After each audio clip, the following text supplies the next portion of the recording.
Hello everyone, welcome back to my channel. My name is Amelia and we are yet again at the end of another month. So that means that it is time to talk about everything I read during the past month. So let's go ahead and recap everything I read in the month of May. So this wasn't too crazy of a reading month. I just read 4 physical fantasy books and then I listened to two nonfiction audiobooks. So the first book that I read this month was Priory of the Orange Tree by Samantha Shannon. And I gave this book 4.5 out of 5 stars. So overall, I really enjoyed this book. I mean, obviously I gave it 4.5 stars. My main problems with it, there were 2 problems that I sort of had with it. The first was that it just took so long to get going. Like for the first 200 or 300 pages, not that much really happened, but I did feel that this time was effectively used to build up the world and the characters that we're gonna follow. And I think that although it was kind of at some points okay, come on, can something please happen? It does make you care a lot more about the characters when things happen to them later on. And it really, I don't know. I just felt that she, although it was slow, effectively used that time. So it just could have been maybe a little bit more concisely done. And then the second element that I had a problem with was actually the final battle, because it's such a long book. So we spent so much time working up to this battle and creating raising the stakes and making it seem so important and it's gonna be this make or break moment, and it is, but also for some reason it just felt very anticlimactic. And maybe it was just because you spend 650 pages ramping up to this and then the battle's over in 10 pages and you're just kind of oh, that was it. I'm maybe this is kind of an unpopular opinion, but I do kind of feel somebody should have died. It's a huge scale thing that's happening and only one person who's named and that actually really has any page time dies, and that person is the most minor role that could be considered a main-ish character. I mean, he's definitely not a main character, but you know what I mean. I just felt the battle, the aftermath of the battle would have been more impactful if somebody had died, something had gone more wrong, there had been some other sort of consequence. I feel yes, they won, so yay, everybody should be happy now, but I don't know. I just felt somehow something about it just didn't hit right, felt very anticlimactic, and I felt a little bit let down by the finale, honestly. In terms of what I did enjoy in this book, I really enjoyed the characters and their interactions with each other. Felt very natural and realistic, partially because we had so much time just spent building them up and learning about them and what made each of them tick. It was really nice to see some more LGBT representation in fantasy. That's definitely something that is often quite lacking, so it was nice to see it worked in a really masterful way where it's part of the story, but it's not oh, this character's defining feature is that they're a woman who likes women, it's just part of the world, and they're just yeah, okay, and then move on. And I feel that's the best way to include it, where it's not the character's whole personality, it's just something that happens to be true about them, And I also felt that some of the characters got really interesting development, especially Sabran, because I don't know how you're supposed to say her name, but anyway, everything she learns that everything she's believed her whole life about her family and who she is and her own importance in the world is false. And I really liked the way that we could see her worldview expanding as she's forced to come to terms with these things.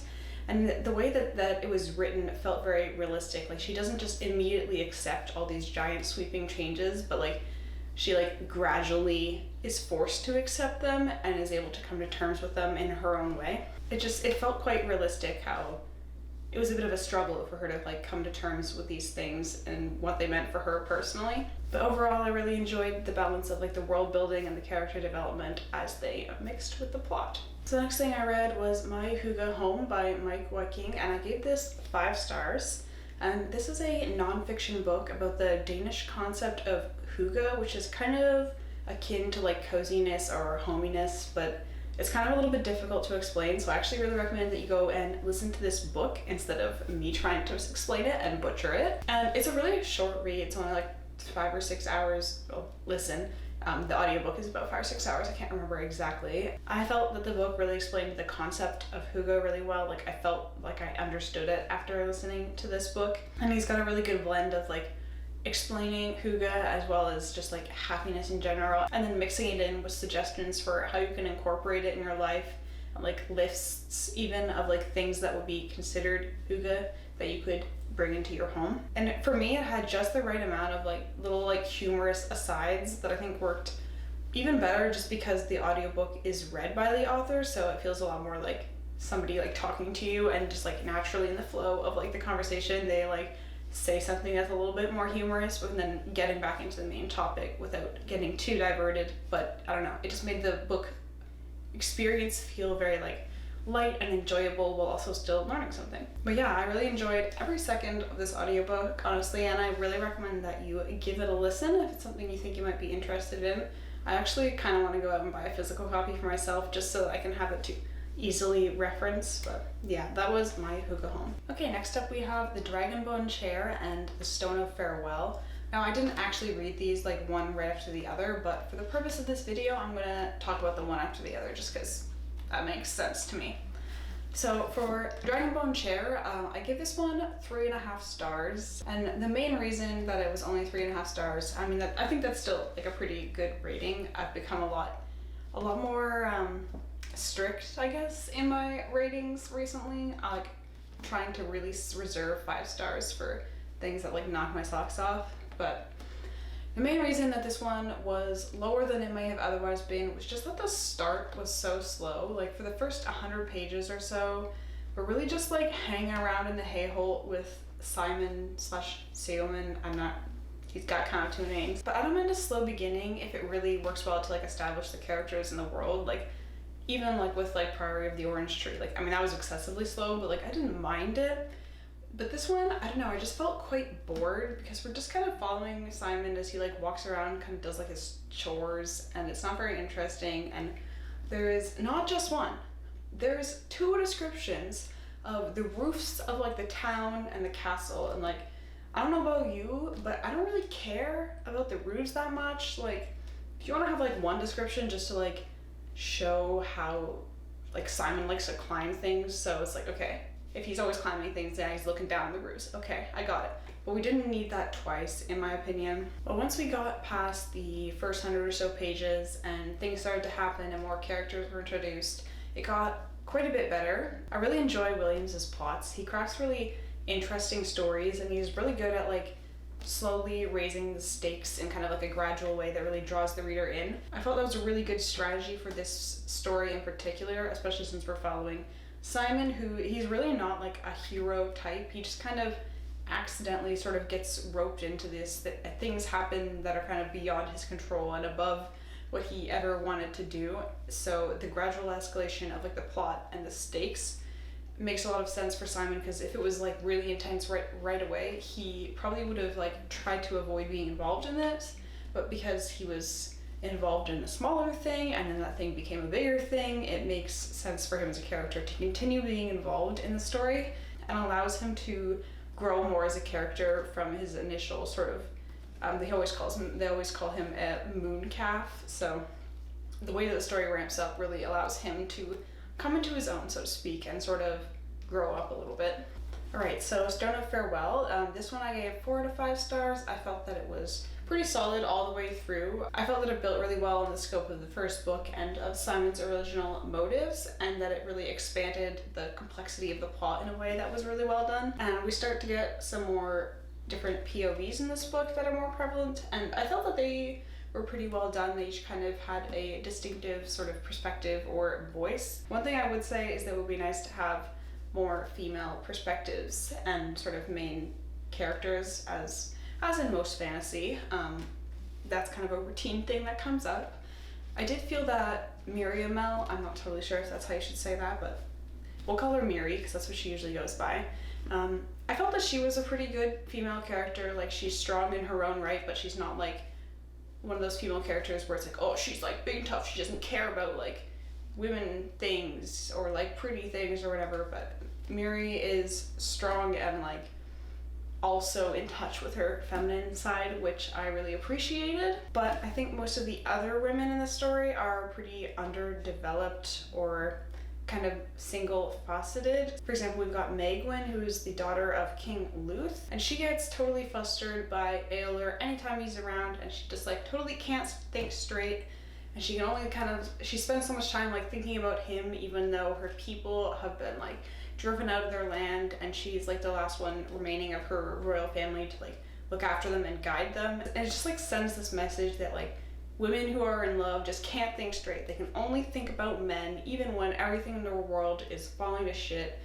Like, I don't know, I just didn't like it. It felt very like, you know? And then another woman who I have a problem with is Vorsiva. And my problem with her is that she's so desperate for Joshua's attention, despite him being a shitty partner, that all she wants and what she's so like desperate for is just like a little bit of his attention, despite Williams's attempts to like paint her as this like strong, fierce woman, but then he's making it like all she cares about is the man in her life. So I don't know, I feel like those two things like aren't really that like is she strong or is she desperate for this man's attention and that's the only thing she cares about? Because I feel like with the character type he's trying to like go for her, that doesn't really make sense to me. Aside from that, I felt that this installment was a really good balance of wins and losses for the characters that allow you to like feel like the fear of like they might not succeed and like not everything goes right, but then mixes in enough like hope and like successes that you don't feel totally just dread. You feel like there is some chance for the characters. The Hokies do something to hold on to while you're wondering how the characters can possibly overcome all of these odds. Now I do have one more critique, and I know I've said mostly critiques despite saying that this book is 4 stars, but this critique is more of the Austin Ard world in general, and my problem is that the religion that these people follow is really just recolored Christianity. They've got this like Jesus kind of figure who is even like nailed up and killed. They have the same sins. Their whole like church structure is the same, and their whole kind of like shtick is to sin or is to not sin so that they can go to heaven, and it's even called heaven. It doesn't get some cool new rebrand or anything. And I don't mind religion in my fantasy stories. Like I feel like especially in kind of like a medieval setting, like it makes a lot of sense to have some sort of religion. I was a lot more interested in the pagan religions that are talked about a little bit, but in terms of like the main religion, I don't like real world religions in my fantasy. I really just don't like it when fantasy religions are just real world religions. Like that just, first of all, it seems kind of like lazy, but also just like, I don't know, I'm just not interested in reading about what people in a fantastical world would do if they had to follow our religion. Like, why would they come to the same conclusions? Their world is not the same, so it feels like they should have come to different religious conclusions to me. Next up is The Stone Sky by N.K. Jemisin, and unfortunately I only gave this book 2.5 out of 5 stars. This book is the final book to the Broken Earth trilogy. And ultimately, this was another book where I was really bored in the beginning, except it was a lot more than just like the first 100 pages out of like 600 or something. It was for like probably the whole first half of the book. I was just kind of bored. Like Nasan and Isan are just kind of traveling again, and it really just felt like a return to the first book where Isan is walking and not like a good way, in more of just like a, oh, we already did this kind of way. And I didn't really feel like Isan, I don't know, was making any progress towards like her main goal, and I was really kind of getting tired of her personality. Like she's very kind of sulky, I guess, and I was just tired of her shit. I really did not want to keep reading this, but I was like, okay, I gotta finish this series, so I forced myself to pick it up and make my way through it, and into the second half, I did actually start to enjoy myself, have a good time. Nasan actually makes it to this place that she needs to be for the finale, and we're starting to get a little bit more explanation of like the lore of this world, which was something that I was kind of confused about, especially after like the second book it left off, and I was like, wait, what? And I did actually feel really touched by like the reunion of Nasun and Isun. It felt very realistic for their relationship and like the way they thought about each other. I felt like I could really feel their like pain and like emotions at the reunion. The end of the book was really satisfying. It tied up a lot of loose ends while still leaving room for the world to continue beyond the page. And I do feel like the finale and like all the emotion and stuff that was wrapped up in the end was worth it for me to kind of truck through the first half of the book, but obviously it won't necessarily be for everybody. I have to say I was pretty disappointed in this book because I know so many people love this series, but for me it was just it was okay. I just didn't totally get along with N.K. Jemisin's writing style, I don't think. Okay, and then the final book that I read this month was The Little Book of Hygge by Mike Y. King, and this one I gave 3.5 out of 5 stars. While this book did have a lot of the same positives as My Hygge Home by the same author, it just didn't quite hit as well for me. And this was possibly just because I listened to them one after the other, and a lot of the information contained in these books is the same in both of them, so you don't really need to listen to both of them. I don't think you can just pick one. I think this one was slightly less in depth. It's shorter. I think it was 3 or 4 hours to listen to. I think this one is probably slightly less suited to being listened to than My Hygge Home, just because it contained a lot more like lists and even like recipes. So at least for me personally, when I listen to audiobooks, it's usually when I'm running, so I need them to be entertaining and like to consume my thoughts, because I get bored when I'm doing long runs, so I rely on my audiobooks to keep me entertained so I don't just like stop halfway through because I'm bored. And yeah, this just wasn't the right book for that. It was still interesting. I just think that My Hygge Home contained more interesting suggestions and concepts, and I think that you would be better off listening to that one, and that you don't really need to listen to this one as well. However, there's not specifically anything really that wrong with this book. It still contains an interesting description of hygge and of the concept, and also just like kind of happiness in general and what hygge actually has to do with that. Alright, so those are all the books that I read this month. I had a little bit of a mixed bag of reading this month, so hopefully next month I will have more higher rated reads. The first thing I'm planning to read is Fellowship of the Ring, so I at least know that I will have a good time with that because I've read it before and I love it. Who doesn't? I know, everybody loves Lord of the Rings, it's not something new. But yeah, let me know what you read this month in the comments, or if you disagree with my thoughts on any of these books, feel free to share that civilly in the comments as well. But thank you so much for watching, and I will see you next time.